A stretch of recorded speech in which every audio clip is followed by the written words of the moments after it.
আসসালামু আলাইকুম। আমি এখন মানছি খুবই সোজা দারুণ মজার পাকা আমের স্কোয়াশ।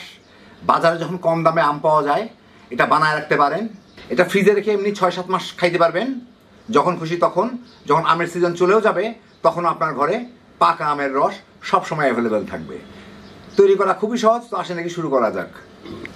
আমি এখানে 3 কেজি খুব পাকা আম ভালো মতো ধুয়ে নিছি। এখন এইগুলাকে আমি আমের উপরের চোচা কিংবা খোসাটাকে ছিলে ফেলবো। ছুরি দিয়েও কেটে নিতে পারি, আর যেগুলো একটু বেশি নরম হয়ে গেছে ওইগুলো হয়তো এমনি উঠে আসবে। তারপরে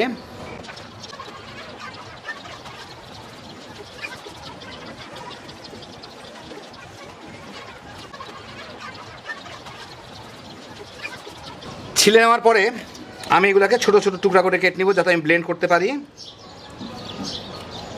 আর যেগুলো বেশি নরম হয়ে গেছে সেগুলোকে একটু চাপ দিলেই বোধহয় ইয়েটা আলাদা হয়ে যাবে, আমের পাল্পটা আটি থেকে আলাদা হয়ে যেতে পারে। একদম যদ্দূর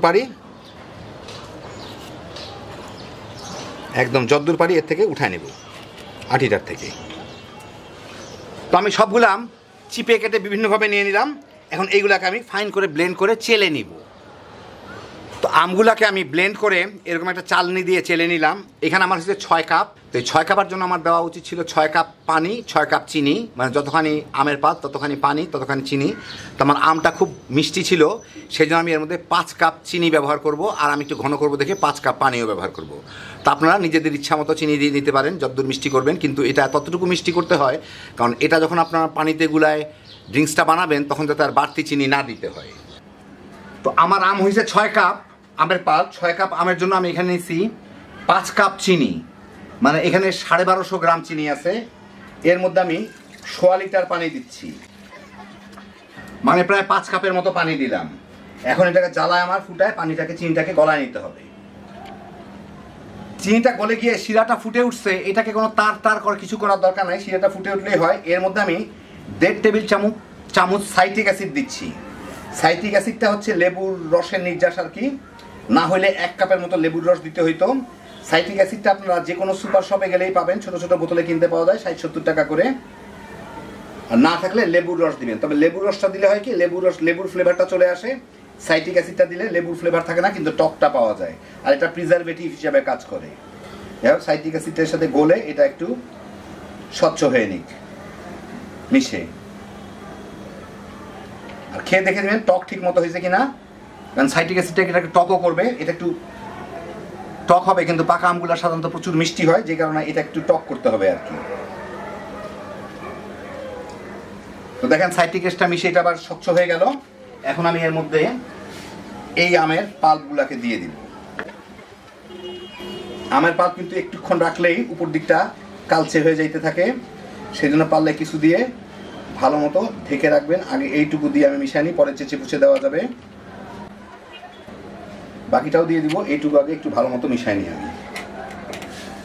এইরকম একটা জিনিস দিয়ে আমি মিশা দেওয়ার দিব এটাকে আর কি। পানি ফুটানোর সময় চুলার জালটা আমি হাইয়ে দিয়ে রাখছিলাম চিনিটা গলানোর জন্য, এখনো কিন্তু হাইয়েই আছে।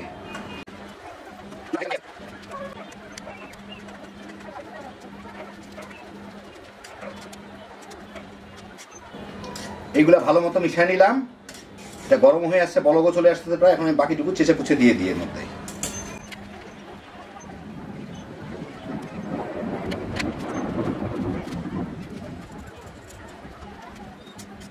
ভালো মতো মিশে গেল। এখন আমি এটাকে বলক উঠার পরে মিনিট 5 জাল দিয়ে নিব।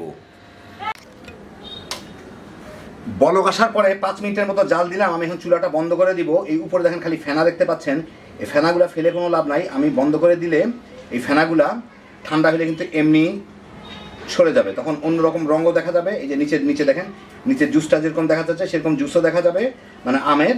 আর এই ফেনাগুলা এর সাথে মিশে যাবে। ঠান্ডা হোক, তারপরে আমি এটাকে একটা বোতলে ভরে ফেলবো। তো ঠান্ডা হওয়ার পরে এই হচ্ছে আমার আমের স্কোয়াশটা।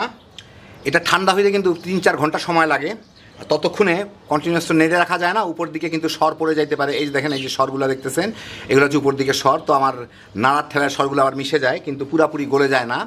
তো আমি এখন এগুলাকে ব্লেন্ড করে নিব। ইচ্ছা করলে চেলেও নেওয়া যায়, তো ব্লেন্ড করাটাই আমার কাছে সোজা মনে হয়, কারণ একবারে দিব একবারে হয়ে যাবে। চালতে গেলে চালনি দিয়ে চালা একটু ঝামেলার ব্যাপার মনে হয় আমার কাছে। তো আমি ব্লেন্ড করে আপনাদের আমি দেখাচ্ছি। তো আমি সবটাকেই ব্লেন্ড করে নিলাম একটু স্মুথ হওয়ার জন্য। প্রথমে ব্লেন্ড করলে কিন্তু একটু ফুলে যায় জিনিসটা, কারণ ভিতরে অনেক বাতাসের বাবল দেখতে পারতেছেন, একটু ঘন ঘন লাগে, বাবলগুলো কিছুক্ষণ পরেই চলে যাবে, চলে গেলে পাতলা হয়ে যাবে। এখন আমি প্রিজার্ভ করার জন্য এটা সবচেয়ে ভালো কোনো কাচের বয়ম কিংবা বোতলের মধ্যে রাখা। তো আমার একটা বোতল আছে 1 লিটারের, ওই বোতলটা আমি ভরবো, তা বাকিটা আবার আরেকটা বয়ম টয়মের মধ্যে ভরে রাখবো। ওগুলোর মধ্যে ভরে রাখলে কাচেরটায় এটা কোনো রিয়াকশন করে না। এমনি প্লাস্টিকেরগুলো ফুড গ্রেড না হইলে অনেক সময় গন্ধ হয়ে যাইতে পারে কিংবা ভালো থাকে না। চেষ্টা করবেন কাচের বয়মে রাখতে। আর বয়মটা অবশ্যই কিংবা বোতলটা অবশ্যই গরম পানি দিয়ে ভালো করে ধুয়ে একটু শুকায় নেবেন। অবশ্যই গরম পানি দিয়ে ধুবেন যাতে কোনো জীবাণু না থাকে। আমি এটা ভরে ফেলি, তারপর আপনার আমি একটু শরবত বানাই, স্কোয়াশ বানায় দেখাই। এই হয়ে গেল আমার দারুণ মজার পাকা আমের স্কোয়াশ। আমার প্রায় 4.5 লিটারের মতো হইল। এটা আমি একটা বোতলে ভরে নিছি, একটা জারেও ভরে নিছি, এরকম কয়েকটা জারেই ভরে রাখবো আমি। এই দুইটাতেই পুরাটা হবে না। এটাকে ফ্রিজে রেখে 6-7 মাস এমনি খাওয়া যায়। তো আপনাদের আমি দেখাই দিচ্ছি আমি কেমন করে ড্রিঙ্কসটা বানাই। যে কোনো একটা গ্লাসে, এখানে 2টা গ্লাস নিচ্ছি, একটু বরফ দিয়ে তার মধ্যে প্রতি গ্লাসে, বড় সাইজের গ্লাসের জন্য 2 টেবিল চামচের মতো করে স্কোয়াশটা দিলেই হয়। এতে বাড়তি কোনো চিনির দরকার হয় না। কিন্তু কেউ যদি খুব বেশি মিষ্টি চান করে নিতে পারেন, কিন্তু চিনি না দেওয়াই ভালো, মানে আমি দেই না আর কি, যথেষ্ট পরিমাণ মিষ্টি হয়। এর মধ্যে একটু ঠান্ডা পানি দিয়ে গুলায় নিলেই একদম ফ্রেশ আমের রসের ড্রিঙ্কস রেডি। বাচ্চা বড় সবাই খুবই পছন্দ করবেন। বাজার থেকে পাকা আম শেষ হয়ে গেলেও এই গরমের মধ্যে যখন খুশি তখন খালি বানাইবেন, তামা তামা করে খায় ফেলাইতে পারবেন। হ্যাপি জোশের একটা আইটেম। আল্লাহ আপনাদের সবাইকে ভালো রাখুন, সুস্থ রাখুন, নিরাপদে রাখুন। ইনশাল্লাহ বেঁচে থাকলে আবার দেখা হবে। আল্লাহ হাফিজ।